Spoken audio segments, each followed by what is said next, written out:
சீமானுக்கு ஸ்டாலின் பெட்டியை கொடுத்து விட்டார். சொல்லடா சொல்றாடே. சீமான் ஸ்டாலின் பெட்டி வாங்கி விட்டார். அதே நாயே ஸ்டாலின் சீமான் பெட்டியை கொடுத்து விட்டார் என்று பேசல. பரதேசி நாயே. சீமானுக்கு ஸ்டாலின் பெட்டியை கொடுத்து விட்டார். சொல்லடா சொல்றாடே. சொல்றா. எதையாவது பேசி திங்கிறது. எதையாவது. நாங்க விவசாய குடும்பத்தில் இருக்க விதைக்கும் போது கூட 10 கையை விதைப்போம். ஏன்? புறா, மயிலு, நம் சிட்டு, இந்த மைனாலாம் பொறுக்கி திங்கிட்டு. அது மாதிரி நாங்க பேசும்போது 1 மணி நேரம் பேசும்போது 2 அப்படி சிந்தி விடுறது.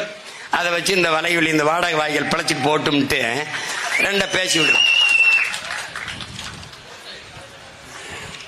பிச்சைக்காரன். மக்களின் பிரச்சனைகள் லட்சம் இருக்குது. லட்சம் போராட்டங்களுக்கு 3 ஆண்டுகளில் திராவிட மாடல் அரசு அனுமதி கொடுத்திருக்குதுன்னு பேசுறாரு முதல்வர்.